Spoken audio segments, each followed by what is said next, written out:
So we were on these processes, and we would do goals listing for hours. And if you were sick, you would come in and you would have to list goals, and you would get well in the co-audit that night from listing hundreds of goals.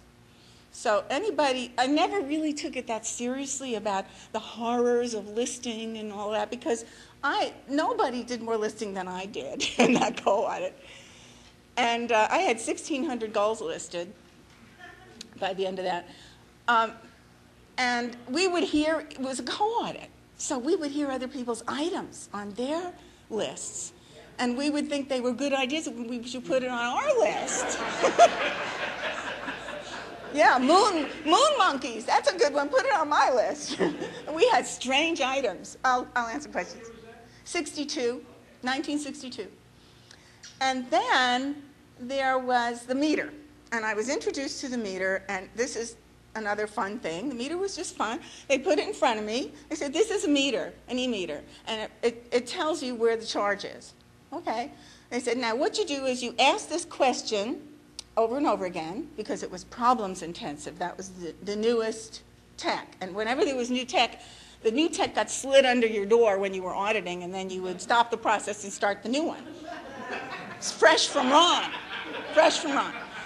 So we were doing this co-audit, and they would give you this meter, and they told me, write down these numbers and keep asking this question. And whenever you change this knob to keep the needle on the dial, write down the new number. So I got that, and I said, okay, so I'm asking the question, since June 4th, 1950, has anything been suppressed? She would answer, and it would sort of blow down, and I'd have to keep the needle on the dial, and I'd write down, 3.1.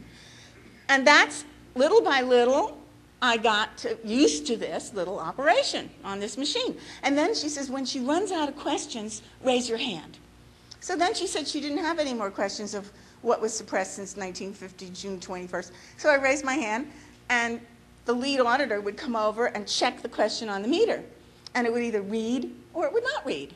So I got used to that too. I learned what an instant read was. It was real simple. And if it didn't read, it was clean. And there weren't any FNs yet. So then we went to the next button, and I was running this person on a problems intensive, learning how to use the meter, and I was auditing. And it was just fun. It was just fun. And my auditor at that time was Isa Martin, which was Knox Martin's wife. Knox Martin was a well-known artist in New York. And his daughter, their daughter, Olivia, was my pre-clear. So the mother, Isa, was my auditor, and the daughter, Olivia, was my pre-clear. And I was running week after week these sessions, and then one day I heard Olivia talking about my sister this and my sister that and something else about my sister, and then she said her name, Alma. And I had to hold on to my TRs because I knew Alma Martin, but I never connected Alma Martin to the Martin family. But I had seen her at the convention, and I knew her in high school. So I thought, oh my God, this is the Martin family, and Alma is her sister and her daughter, and I'm her pre-clear. And, I mean, I couldn't believe this, because I was very impressed by Alma Martin, because she was so beautiful. She had blonde hair down to here, and she kind of wafted through the corridors of Music and Art High School, and she looked like a goddess, so I could never talk to her. So when I realized that that person was the sister of my pre-clear, I couldn't say anything because I had to have my TRs in. But the next session, Isa was my auditor, and I said, Isa, your daughter is Alma Martin. She goes, yes. I said, no. You are Alma Martin's mother. She says, yes. I said, but Olivia is her sister. And Knox. Yes, that's right. I said, I knew her in high school and I could never talk to her. Do you think I could talk to her now?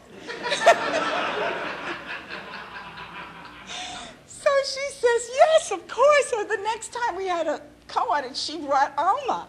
And Alma and I became best friends after that. She had the same feelings about me as I had about her. So we obviously had some kind of track thing. And that's why I was so, whatever I was afraid to talk to her was coming from a track thing. So we were good friends after that. That was really great. And we had parties, we had skits, we had crazy Scientology skits with diamond-studded e-meters and all kinds of funny things that we did to make everybody have a good time. I mean, there was no reason not to in those days. It was seriousness equaled mass, right? Bring that back. Absolutely. Yeah, it is back. This is the free zone. You're allowed to be free, and you're allowed to be happy. You're allowed to have a good time.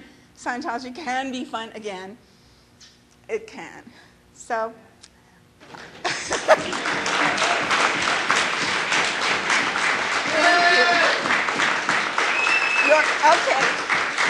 Okay. There were future times when I had fun too, but I'll tell you about that in another lecture, another time. I'll tell you all about the rest of the fun, okay?